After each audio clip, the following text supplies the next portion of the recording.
Okay, so moving on. Let's move on to let's say Kong the animated what else series? was there? I've never actually seen that. Oh, So have you seen it? I've seen it. Oh, yeah. What do you think? It's Oh probably wait, the animated series, the one Yeah. in 2000. yeah. Okay, no, all right. So I do. Yeah, I have You those. have seen that one?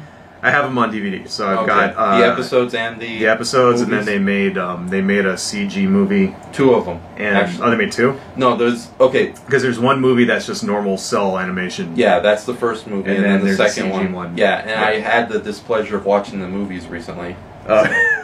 It's like they're not bad. Yeah, you know. Well, sorry, I dropped Deadpool's gun here. Anyway, continue. okay. So, no, it's like I like Kong the animated series. It's just it's not as forgivable as the '66 King Kong show. Yeah, But it's a decent Saturday morning cartoon in its own right. it's a little more extreme, you know, like the heroes are always surfing or like fucking waterboarding or some shit. It's definitely the last gasp of 1990s Saturday cartoons. Yeah. But with that said, I do appreciate the show. It actually gave Kong a lot of interesting villains. You know, there were some neat concepts there, and apparently the show was successful enough that the same animated crew went on not only to do the 2 movies long after the show was canceled, Right. but they also went on to do the recent Netflix Kong King of the Apes. Oh, really? Yeah, that's the same crew behind that. Would explain a lot of the in-jokes they throw in. Yeah. So, okay. I did not know that. Yeah, They're not connected, are they? No, they're not connected. They're Oh, 2 okay. very separate things. I But still haven't seen that. Yeah, but no, That's not I- like the first episode of it. Anyway, you're not missing much. Okay. But no, Kong. I appreciate Kong the animated series because it gave King Kong a lot of interesting opponents, especially Kairos, who's sort of this lava-dwelling demon, who's sort of King Kong's arch nemesis in the series. Was that the one that had like kind of a snake? Yes. Yes. Right. And then of course you had Ramon de la Porta, so no Right. relation to De Laurentiis. See, that's the thing. So I thought it would have been better if they would have concentrated more on the island, like history. Like, yeah. So for the viewers at home, there's like a loose kind of backstory where he's like the king of Atlantis or whatever, and there's these like demons and stuff. Yeah, he was the ancient guardian beast of Atlantis. Right. But it was destroyed by both magical stones out of control and this demon Kairos and his followers. Right. So. Oh, there we go. Yeah. This whole time, that's all I had to do. Oh, nice. So, like, yeah, so he fights... He's got the An in the hand. So, like, he fights that thing, and then there's, like, one called... another one that's like a... what's it called? Undula? Something? There's, like, a big gorilla-looking, like, monster. Ominous. Ominous, yeah. Or something, yeah. Something like that. It's like another giant monster he's he's the champion of Kairos. Right. So. And then then... it's funny, too, because Kairos and Ominous... I think I'm saying their names wrong. Ominous? Omni or Ominous, something like that. Yeah, they both talk, so it's kind of weird to have Kong, you know, be King Kong and he's talking against Ominous goes like, I hate you, and you must be destroyed. Right. So, Kong, I will kill you. Right. It's like literally the voice acting for the demons are like that. Totally. So completely accurate. No need to watch it. Just trust me. But I think it would have been better if they would have stuck more, because it seemed like the show was just them. They fly to some place. There's the Ramon D whatever. Sorry, folks. We have a dog in the room, so if you hear weird noises, you know what's going on. This is my dog. He wouldn't shut up at the door. Okay. Sorry, folks. Anyway, getting back to that. Yeah, so if they would have spent more time on the island fighting demons, like... And other mythical monsters? Yeah, because it seems like the whole show is like, we must get that primal stone, and then they go to Italy this time, and then he like grabs a cuttlefish and a chihuahua, and he combines them together and makes the cuddle wabba or whatever, and then he has to fight, and it's like the same episode over and over and over. Yeah, it is a little formulaic to say the least. But with that said, it still gave us some neat looking monsters. Like there's this gimmick in the show called cyberlinks, which are these impossible science fiction cartoon devices that a human being can combine themselves with an animal. So I can hold on. Yeah, it's like I can take a cyberlink, merge with this little guy right here, and become a giant German Shepherd Dog Man monster, which is an actual thing from the show. They actually do that. Yeah, and sometimes they do combine animals. Like there was this one. There's this one villain named Chen Yu who only shows up one episode. He combines with his Pekingese dog and a snake and becomes a Chinese dragon monster. Yeah, that was kind of cool. Yeah, and also in addition to Kairos and De La Porta, there's also many miscellaneous mythological villains. Like at one point, Kong battles the fire serpent Naga, or Set, the Egyptian god of death, and then he fights like a troll. Like a big snow troll or something. Oh yeah, it's more like a Viking giant. Yeah, and he meets Yeti and the Loch Ness Monster. Like this monster, and then there's I think he has a thing with the Loch Ness Monster too, unless I'm mistaken. Oh, I can't remember. Yeah, they become very good friends. But platonic. Platonic. Then there's a homage to Godzilla actually in one. Oh yeah. Where the guy combines with a crocodile which can breathe fire for some reason. Yeah, a Russian arms dealer named Andres combines with his pet Komodo dragon to become this Godzilla-like character. Which suddenly breathes fire. Yeah. It's like what? And of course that was kind of cool. Yes, let us not forget the greatest villain in all of King Kong history. Howling Jack Crockett. Oh, right. The failed Hollywood's effects man / stunt artist and his small army of giant robot props. Right. So doesn't he make a purple flying people eater thing? Yeah, but he also has like just a giant robot with a glass dome where you can see him. It's a terrible character, but it's kind of goofy. I mean, there's like the funny episodes. Yeah, he's the cartoon equivalent of King Kong Lives. We'll just say that. He's dumb, but you can't hate him. So this show, I mean, I think anyone, unless you're a completist, feel free to skip it. Yeah, It's I mean, it's not bad, but I'd say it's like mediocre. You know what I mean? Like, there's some good parts to it, but overall the show is kind of and small children will enjoy it. Oh, absolutely. I think it's a great show to show like small kids. I think they would dig it big time. I mean, anything with giant monsters, of course, it's cool, but still. So that leads us right into Peter Jackson's King Kong, which we were just talking about on the way back here. Yeah, you want to go first this time? Well, a little known fact, the real title of the movie is Peter Jackson's on a damn boat. Peter Jackson's on a boat. I'm on a boat. Fly this boat to the moon. Yeah. It's okay, you can swear on my channel. Okay, so. It's like, Peter Jackson's I'm on a motherfucking boat. On a motherfucking boat. Yeah, but it was, I mean, the thing is, alright, so I like this movie. I like the Peter Jackson movie. Yeah. But I understand that it is not the best movie ever. Yeah, I think it is a good movie. You can see the love pouring out of it from Peter Jackson. Yeah. But like the 1976 movie, it's too long. Oh yeah. And although once they get to Skull Island and the second and third acts are really good, we're on that boat for too damn long. It's like the boat is like. It's even worse than superhero movies where it takes 90 minutes to tell the origin story and then maybe we'll get a fight scene at the end. So we got to swap out the Can Kong here for V-Rex. Which one? The mother, the juvenile, or the... they only made one.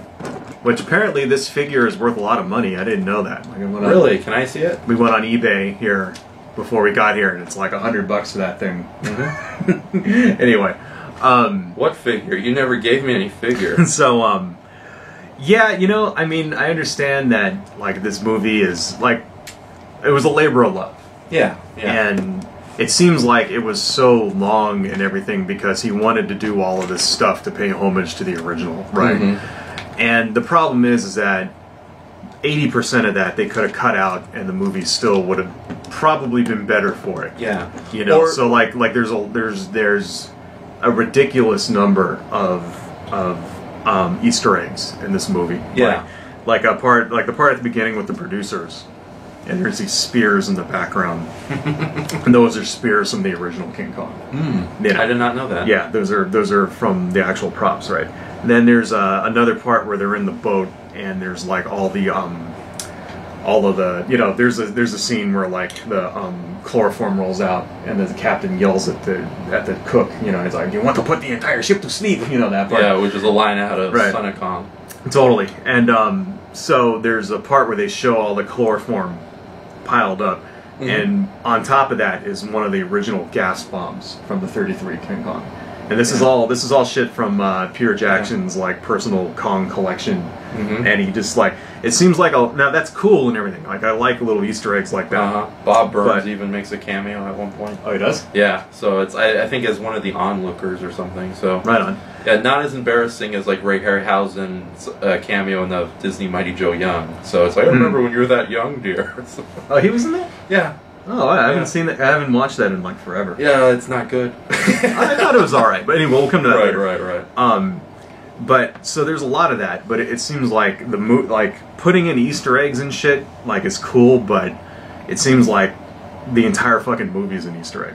With that, you know what I mean? Now that you mention it, I think the best way to describe the 2005 film, whether you like it or not, is it's too self-indulgent. Exactly. Yeah, especially it'd be like.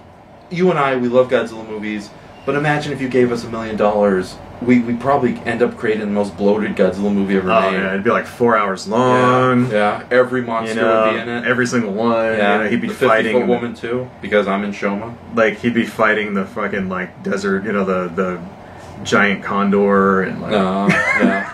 right, and all that stuff. There's like, it would be great for the kaiju fans who have 4 hours. Yeah, Frankenstein would be in it and shit. It'd be great for the kaiju fans, but everyone, all the normies in the audience would be like, it's like, what is this? Why are we paying money? Like this is the one subject that I'm allowed to call other people normies for. Yeah, like I can say this.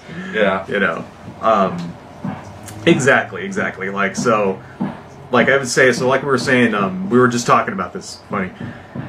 I think that 80% of all of the stuff before they hit the island could get cut out. Yeah, or as we were also saying, we both agreed on, you could still have all that in the movie, but pace it better. Yeah, condense it down. So I think there's no need for like a 5-minute sequence of them writing the words skull S. Okay. Well, like the whole camera's going, it's all shaky, like it's so dramatic and all that. Totally. I-S. Totally. L-A-N-G. Period. Comma. Parentheses. Totally. Brackets. Like it's like I'd get rid of that. Yeah. I'd get rid of the scene with the producers. I'd get rid of I get rid of all of that shit. Then, the Depression era people and the red lines and they're like, the Federal Theater is closing down and Jack Driscoll wrote it. I get rid of all of that. I'd start it with them on the boat already, is how I would start it. I'd just be like, hey, we're on the boat. Get to the torture sooner, right? I would just start, we're on the boat, I get rid of, like, the cops are chasing him because he's out of money, toss that shit. Because it doesn't add to the story. It's like, who cares? Just go get on the fucking... And I would cut the boat sequence to 15 minutes. They'd be on the boat, it would be like, hey, we're making a movie, and then they'd make a movie, and then I'd have this scene where the Lumpy and the one second mate guy are like confronting Jack Driscoll and Carl Denham, and they're saying, we picked Busto away from this island, like he's like peeling a potato or some shit, and like, if you go on this island with your cameras, you won't come back. Like, keep that scene. Like, I don't think 15 minutes, but like a good 30 minutes. 30 minutes. Yeah, I cut the shit out of it, is what I would do. Yeah. Because don't get me wrong, I mean, I think, they got some good actors in the movie, Yeah. So there's some good scenes there, but they're not necessary. Right. Is what I think. Like, the movie doesn't really, like, it doesn't make the movie better. Put it that way. So, like, even, like, once they get there and they're running up against the rocks, what's the point of that? It's like, why are they, like, breaching against rocks? Why are they, like, and that scene just goes on and on, 30 fathoms, 40, it's like, and he's turning the boat, it's like, just fucking hit the rock and then get out on the boat. Right, yeah, and it especially gets horrible when they're about to hit the rock and they decide to spell the word rock, too. It's like, R-O-C. Rocks everywhere. Okay. So, period. Parentheses. So once they get on the island, though, things pick up a little. The Islanders, I think, I'm a little torn about them. Because they make them out to just be these homicidal maniacs. Almost, they're almost not even human. They're more... Yeah, they're like animals, which is like... Because there's a lot of shit for the original gets a lot of shit for being racist. But it's nowhere near as bad as The Lost World from the 1920s. Totally. But maybe you got to remember this is the time it was made. Yeah. Right. That's just how shit was, Yeah. And it's like, and to be fair, in the 33 movie, the natives were still human beings. You were empathetic for them when they got murdered. Exactly. Yeah. So, that's the thing is that they weren't animals. You know, even though they were doing they were dressed up in stupid costumes and they were doing ooga booga language and shit, which is totally racist today. Yeah, but they were still people. It could have been a lot worse too. Yeah, they were still people that they talked to them. In the old movie, they talk to him and they go, "Oh, we come back tomorrow and we're going to be friends and all that," right? This movie, no, just immediately see him, bam, grab the guy, spears his ass, grabs the other guy, crushes his skull with a club. Yeah. And it doesn't help that I think they even got a full-grown man to play the old woman in really? Horrible monster makeup. So Torikon, Torikon. But see, I thought that was cool. But it's why? Why are they so vicious? Number one. Why do they kill the first people they see, and which is supposedly a long time, I guess. Yeah. So I remember reading about it and how Peter Jackson wanted them to be like no other people on Earth. So when you see them, so they're basically alien monsters. Like you can't really identify them racially. Their skin tone is like gray. Yeah, almost. They're not black people. They're not Asian. They're not. Which is African. Funny. They're like gray kind of. They look like orcs almost. Yeah, that's a good point. I was also going to say it also didn't help that to make it even more confusing when they hired the actors to play the natives. It was a wide variety of different groups. Yeah. There's some people who are ethnically you can tell she's African and she's Asian. And, and then some people. Yeah, some people are natives, Caucasian. New Zealand's, a lot of Caucasians. So it's a mix. But no, the orc comparison is perfect because again the movie is a little too self-indulgent, unfortunately. Right. And I think the natives it's cool that we have these hideous monster natives. But at the same time, you're right. It's torn, and again, it shows the self-indulgent nature. Right. It's like, somebody who it's like Stephen Sommers when he went to do the Van Helsing movie. It's like it's bad enough we have Dracula and the Wolfman and Frankenstein. Do we need a homicidal grave digger in the movie too? It's like exactly. Who looks like a ghoul. It's it's a little much. Yeah, exactly. But so I thought that part was a little. Right. One thing I really liked about Peter Jackson's movie was the art direction of the island. Definitely. It was really cool. Always, the island looks like it's sinking. That's one thing. There's evidence of an old civilization that's crumbled and stuff like that. Right. Big temples and that kind of thing. And it's not only on their part, but elsewhere on the island. There's structures and temples and statues and things. And it's the natives have just been pushed into this one little area, and they're living in this one. They build this wall and they're just on this little peninsula. And they don't have anything. They don't have wood. They don't have, And I was reading in the Art of Skull, or the Skull Island book that came out. They dressed him in human hair, so they literally have nothing. And I always thought that was really cool. They put a lot of thought into that. Also, the different wildlife and things that is on Skull Island, is really, really well thought out. Yeah. They really go into the ecosystem that this island has. It's down to the parasites that are fluttering around. Butterflies and little flightless lizards and stuff. You're talking about the book, the art. Well, even in the movie, there's lots. Oh, of you do see a lot of weird creatures. You see little about not just the big dinosaurs, but there's caterpillars and centipedes and stuff going around, and there's a part where the V-Rex is there, and Anne is on this log, and there's little bugs on its nose and that kind of thing. And I thought that was really cool. They really go into that a lot, and it seems because in the extended version, there's 3 or 4 scenes on the island that they cut out that I think really, really add a lot to it. Definitely Pteranodon part. Yeah, I think that sequence should have been left in the movie. the Pteranodon is, for those of you at home who have not seen it, it's like this sort of fish creature thing, which I happen to have one right here. Yeah, right. Yeah, it's a pretty unspectacular toy for what I think is probably one of the better original monsters in the movie. Right, and there's this whole scene where they make these rafts, and they're in this they're in this swamp, and in the original King Kong, they get attacked by a Brontosaurus. That eats them, which it's funny because Brontosauruses are like vegetarian. Yeah, I was going to say an unusually carnivorous brontosaur. Yeah. And in this one, there's this long fish Pteranodon thing that comes out, and it eats them, and they have to shoot it and stuff like that. It's pretty awesome. It's a pretty awesome scene, and it got cut out, unfortunately. Yeah, more time for the boat. Exactly, more time for the boat. And also, but one thing I didn't like was the Brontosaurus. Hey, you, stop that! My dog is chewing on stuff.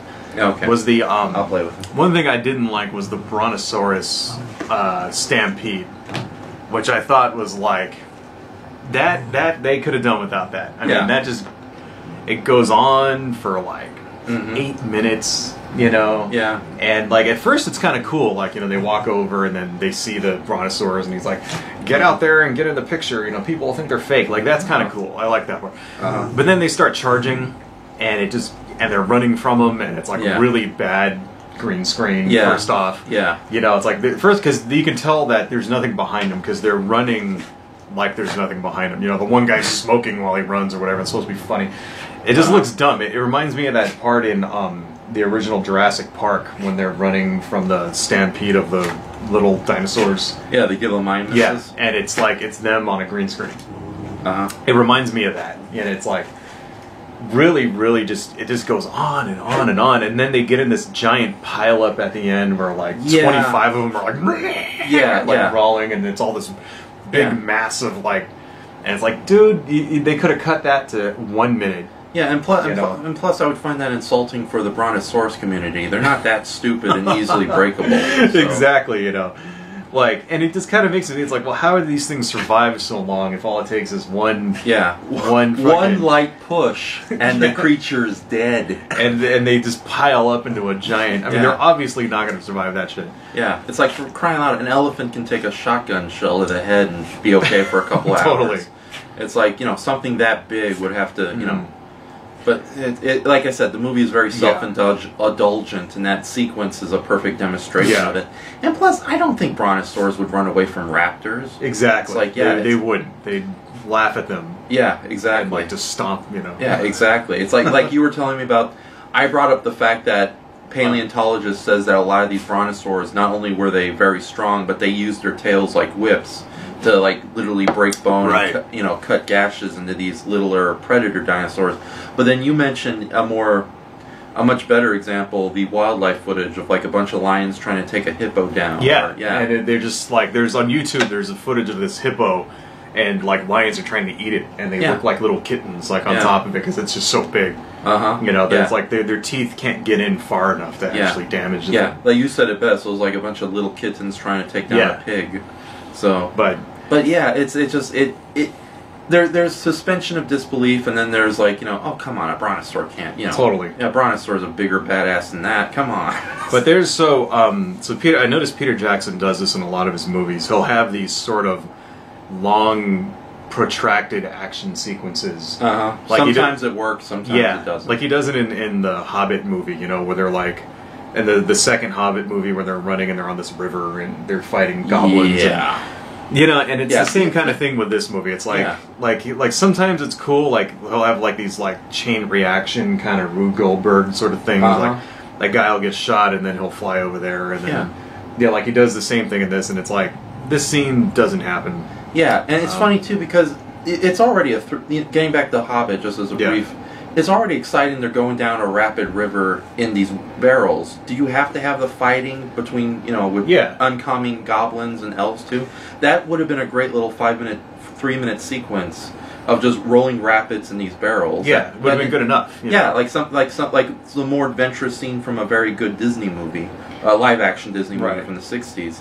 you know, instead it's like, you know, it's like a video game level gone extreme. Exactly. So it's the same thing with this Brontosaurus thing. Like, yeah. So if I was making it, I would have made the Brontosaurus scene. They would have saw it from a distance. Yeah. And then maybe hid from it as it passed them by. Yeah. Or that's what I would have done. Yeah. Or at least like just limit the chase to just the people running away from the raptors. Totally. Yeah.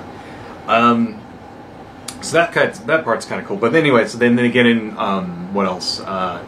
There's the part on the log, which I think is fantastic. I love that scene where, you know, like the one guy, Hayes, is like, you know, get back across the log. Yeah. Should we do what I say? Yeah, there's definitely, he, like, there's some... and he's like holding him and he's crushing him, you know. And then he's like got his gun and he's like, although I kind of wonder how King Kong knows what a gun is.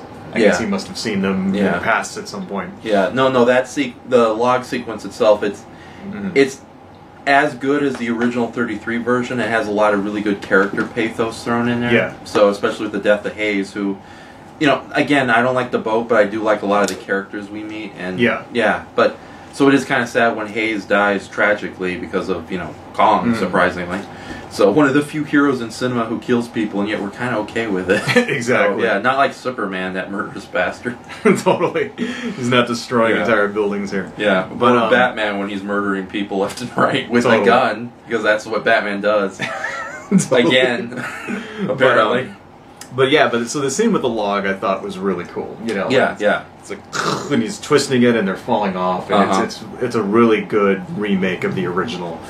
And then we get into the spider pit sequence. So now that one I'm kind of half and half. Yeah, it's almost like the natives again. Like on one hand, it's really cool. I'm glad they did that, but on the other hand, they think they went overboard. Yeah, it's like so the spider pit thing was cut from the original movie, and there's like one still scene of it left. Yeah, and in one of the supplemental features to the original King Kong DVD, they have Peter Jackson and company actually remade that using the old school techniques, and it actually looks really cool. Yeah, you know, and it's funny because you were telling me today that the Skull Crushers in the new movie are based on one of those. Yeah, the Skull Crawlers in the new movie is directly inspired by the two-legged lizard that you briefly see crawling up the cliffside. Right, and it is the only surviving element from the spider pit sequence. Right. So I didn't know that. That's kind of awesome. Yeah. But it's cool that they did do that. So basically it's like what they did with Godzilla vs. Megaguirus. Take a relatively minor kaiju and turn to a full-blown antagonist. Right. So, although with that says, I still love the Mega Neurons from Rodan, but that's a tangent. Let's get off it. So the spider pit scene is... Alright, so the stuff I liked about it, I'll start with the positives first. Was that the creatures, of course, are awesome. I like the vile meat weasels or whatever they're called. Those big things with the claws that kind of go out and go, and they're like these giant worms, and they eat Lumpy's head. Right. I thought that was cool. Like his character had an awesome death scene. You know, he's like, poor guy, and then it comes over his head, and he's like fighting, and they eat him. That was kind of cool. And then just the different variety of bugs.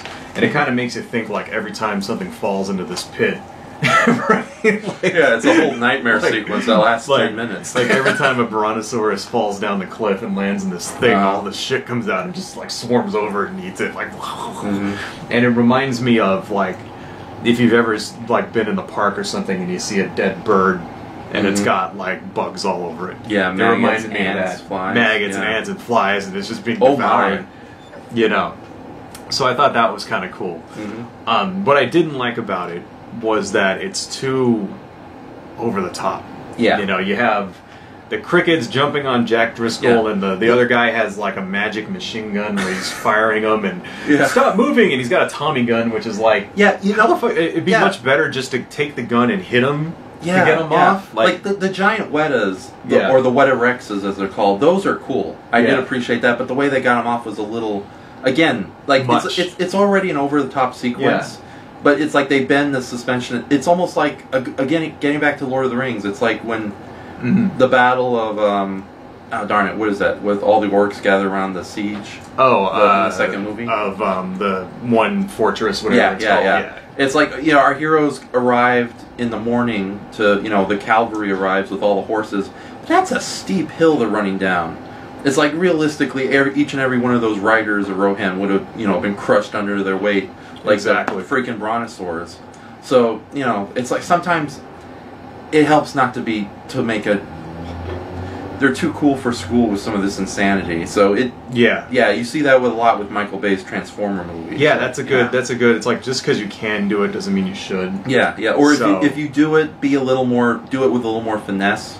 Right. So you don't have to always. It doesn't always have to be like. Yeah. Like there's just like 50 of them coming out and they're shooting them, and then like Jack Black's character is just like going nuts fighting them and doing kung fu for some reason or whatever. Like and it's like kind of like it's too much, and then it's too much. It's too much, and it would have been like they could have cut that scene in half and just had like Lumpy get eaten, and then like have. Have them shoot a couple of them and cut out the whole thing with him, like, using the magic machine gun to not shoot the guy's balls and accidentally shoot the... I do agree with you, the hilt of a gun or even another or just smaller get a stick and just hit him. But I thought that they included that scene was kind of awesome. I don't know, I liked it. Like, again, let's like the natives, it's 50-50. I liked it, I'm happy they did it, but at the same time, they could have toned it down just a little bit or find other gags or replace the more outrageous gags. Totally. So then we get to, after that, the V-Rex fight, which is like... That's actually really cool, I gotta admit. The V-Rex fight is... That's another one that goes on. It's another long, protracted kind of elaborate action sequence, but I think this one works well. In contrast to the Brontosaurus sequence. Yeah, and even with some of the more ridiculous elements, like all of them being trapped in vines, it still works in the context of that scene. So wait, V-Rex. Right, we gotta put V-Rex. Gotta put the V-Rex here. Oh wait, we can't really see that. It's good enough. As long as you see the V-Rex, the guest star matters. So, exactly. I thought it was cool how, like, there's more than one. Funny. If you watch the the extra features and everything, the backstory is those 3 V-Rexes as a family. Right. Yeah. Right. There's a juvenile, and a female, and right. Yeah, which makes the scene a little more tragic if you think about it. So that was kind of cool. Yeah, it was their kid's birthday. He just wanted to eat the little girl. That's all. Totally. And it's actually kind of funny at some points when they're like, they're kind of hanging in the vines and it's going back and forth and it's like trying to snap at her as it's like... Oh, and that's the juvenile, again, being single-minded as well, so... Yeah. Yeah, it is a great sequence, I gotta admit. So that was kind of cool. And then when they land, and then he fights the last one-on-one, and that one is like it's taken right out of the original movie. Like, he grabs it, he's twisting its thing, and, snaps its fucking neck. Its thing and crushes it, and then he like plays with the jaw for a little bit, and like it's like right out of the old movie, and that was like pretty awesome. So and it's not even a gratuitous sequence either, because it leads to Anne finally Kong realizing that he's trying to protect her. Yeah, and he realizing she's worth protecting, and they become best of pals after that. Right. And even though there are some comical sequences like the ice skating. Right. Yeah.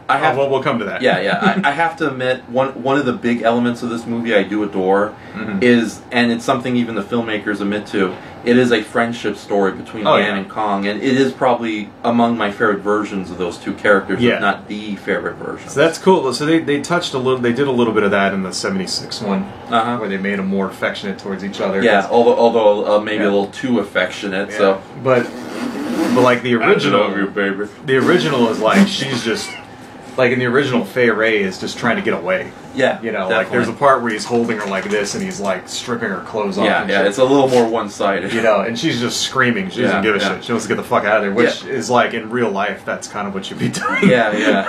It's funny too because there is one neat little sequence where during the original fight with the T-Rex in the 33 movie, you see Anne watching from the tree and she's going, she can't help but get into it, like doing little punches while watching, like but it's funny because there really is no real relationship between her and the gorilla, or the monkey, I should say. Right. And a lot of what people see there is almost their own projections of what we felt there. It's almost like the first example of cinematic shipping or fan fiction. Exactly. But with that says, I think they handled both Anne and Kong's character incredibly well in the 2000 version, and they really are 2005. I thought it was really well done. Yeah, the best kaiju human buddies I've ever seen on film. But even that part gets a little much. But the part where they're on top of the mountain and she's like, "It's beautiful" and all that. That was cool. That was cool. And again, Andy Serkis doing the motion cap performances. Little character moments go a long way. Right. So anyway. I don't know. There's it goes on. They catch him, which I thought that sequence was awesome, where he like shows up at the village and like, there's a lot of that in the extended cut that they cut out of the theatrical release. Like right. In the extended cut, he's like smashing buildings and stuff, and like a lot more people die, right? Which kind of means like it's like how many guys did you fucking bring on this thing? Because like every 5 seconds, some dude's getting eaten or stepped on or whatever. Well, you do know that it's like it's a deleted sequence, but at the very bottom of the cargo ship, there's just hundreds of guys lined up. Clones. Just waiting to be activated from their hypnotic trance, and they all march out. It's like it was such a ridiculous sequence. You had to buy the special edition Blu-ray Ultraviolet edition, the 4K 4 HD, Laserdisc Betamax version, 3D, right, available only on Hulu, Netflix, the merging brand. But that part was kind of awesome, they're catching, they're putting ropes on him, and then eventually they hit him with a chloroform. Yeah. Then we get back to the city, and I think this part, like, it's a little more like, some of it is what they kept in is pretty good. The fact that like Ann Darrow decides not to participate, I think, was kind of awesome. Yeah. They make it look like she's getting ready to go up on stage, and then it turns out she's like somewhere else. Yeah, some other bimbo goes on stage. I just kind of like, it just kind of makes me sort of like, yeah, we'll just bring this 30-foot gorilla, into a fucking theater with all these people. It's like, what can go wrong? Oh, he's got chains on. He'll be fine. Yeah, right. I mean, what the fuck do you think is going to happen? Yeah, well, it alternatively there's this hilarious Funny or Die sketch about, about the sale pitch for King Kong on Broadway. It's like, so does the giant gorilla do anything? No, he's going to stand on stage for 2 hours, and he's going to try to not defecate. And it's going to be awesome. Exactly. Yeah, so about those dinosaurs, did you bring any of the dinosaurs back? No, just the monkey. Yeah, I mean, you'd think, like, in real life, like, why bring a live one? Like, they kill, like, a fucking... they kill all these dinosaurs. Just bring one of those dead ones back. You'll make just as much money. Yeah, it's like, for crying out, in the extended version, they come across this giant bird. Yeah, and bring that thing. Like, they kill this bird. And, they just harmed its leg. Then take it back to civilization. They shoot a Triceratops looking thing. Yeah, a Furorachus. I can't say its name. Yeah. Like, they kill one of that, and it's like, dude, it's a fucking, and they go, isn't these things supposed to be extinct? And he shoots it. Like, it is now. Like, fucking bring that thing, dude. Like, Anyway, so now they're there, and like, and the scene there where the natives are on the stage and they're dancing around. Yeah, which is a complete callback to the original 33 movie. They're wearing the same costumes that they are in the old movie. Yeah. And they're doing the same dance. And it's like, bom, bom, Dory Gong, or whatever. So I thought that was kind of cool. Yeah. And then, he breaks out, right, and he sees, like, Jack Driscoll, like, in the theater, and, like, that was kind of cool. Like, he recognizes him, and he goes after him, and he starts, making the chairs fly out. Yeah. And when he bursts out of the thing and he's in the city, there's this little scene where, like, people are, like, panicking, because there's a fucking giant monster on the loose, right? I thought that part was actually pretty well done as well. Like, there's a good, 2 or 3 minutes where cars are coming and they're crashing into him. And like, he keeps picking up blondes left and right. And he's like picking them up, and he's like, and he just throws them away. I hope they're okay. So. Totally. But that sequence right there where, like, people are just shitting their pants and running away I think was really cool, because that's what would happen in real life. Like, people would panic. It'd be like this mass fucking hysteria, and everybody would just bail. You know? Yeah, exactly. Like, and so I thought that reaction was pretty cool. Mm-hmm. And then, of course, you know, Jack Driscoll has to, like, lead him away, and there's a chase and blah, blah, blah. Yeah. So whatever. That was kind of... The rest of the actual rampage through the city, I thought, was kind of, you know, there could have been more rampaging. Yeah. And less chasing. Yeah, you know? and there's some good sequences in there. I do love when Kong and Ann are reunited. That is just a very chilling moment. You mean when the light's behind her and, like, they show up and she's like... Yeah, and they just... they just meet in the middle of the road, slow, and You like that part? Yeah, it was alright. Yeah. But, and, I don't know, it's almost like a King Kong Lives guilty pleasure with the King Kong on Ice sequence. Oh, right, where they're skating on the... Exactly, and it's like... Yeah. And also... I would have... It's even weirder when you have... Yeah, it's even weirder when it's like they're ice skating in the background. You see Rodan and Godzilla ice skating together, exchanging kisses. Like, that was an odd sequence. I don't know why they left that in there. So. But, yeah, I mean, it was cool because it's like, okay, they're reunited. But it was too long. I would have cut it down. Yeah. You know. Yeah. And then they're getting chased. You know, that was kind of cool. Mm-hmm. And then we get to the iconic scene with the biplanes, right? So this part I actually kind of like. I think once again it's too long. It goes on for like 20 minutes, right? Mm-hmm. It doesn't have to be that long. Mm-hmm. And I think the fact that it's so long makes it a little anticlimactic. That's my only... Yeah. Because in the original movie, that's the climax. He climbs up, he grabs one of them, they're shooting him, whatever. Mm-hmm. And this one, he's sort of climbing around the thing, and they're, you know... And it's exciting, but then at the same time, it's like... Cut it, and then they cut to wide scenes where the planes are flying in, and then they cut back, and they cut wide, back. Yeah, and also... And it would have been a great sequence on its own, but unfortunately by that point, you've dealt with the boat ride, you've been on Skull Island, either edited or extended. Right. You know, you're in the city. By that point, you kind of just want the movie to end. It's a shame, too, because... It's like, what the fuck is taking so long? Yeah, totally. Just kill the damn thing. Can we go home now? Totally. And Peter Jackson's face appears on screen. It's like, no. Yeah. We still have goblins and an elf love story to deal with. Totally. But it was very touching, the very end, where he's, like, been shot 17 times and he's bleeding out. Yeah. And he finally just sort of like is there and he just sort of slides off the thing. And, and you... that was very well done, I think. On its own, that sequence is great. And I thought it was great. Yeah, and I especially love how, at this point, we've been so invested with that version of Ann and Kong that when you see the planes, you know the planes are coming, but when they finally appear, it is still a shock. Like, oh no, now we have this. Exactly. I mean, the thing is, we all knew the story. Yeah. Right. We all knew what was going to happen, and then, but you want them to get away. That's the thing. Is like you want them to go off and live happily ever after on Monkey Island or whatever. And have, Skull Island's real name is Monkey Island. Have their whatever. Yeah. Pirates live there too. Their relationship and defiance of God with music. Right. But it was cool. I mean, overall, I think I like the movie overall, but it's not one that you can watch all the time. Yeah. Because I watched it last week. So I watched the original after I went and saw Kong Skull Island, and then I watched this one, and I gotta admit, it was a labor to get through by the end. Yeah. Because it's 3.5 hours long. Yeah. And you're just like... And I'm like, dude, it's 7:30. I mean, it's still not even halfway done yet. And exactly. I gotta go to sleep. And by the time it was finished, it was like 10 o'clock, and I'm like, all right, I gotta go to bed. It's definitely not something that it's not a casual movie.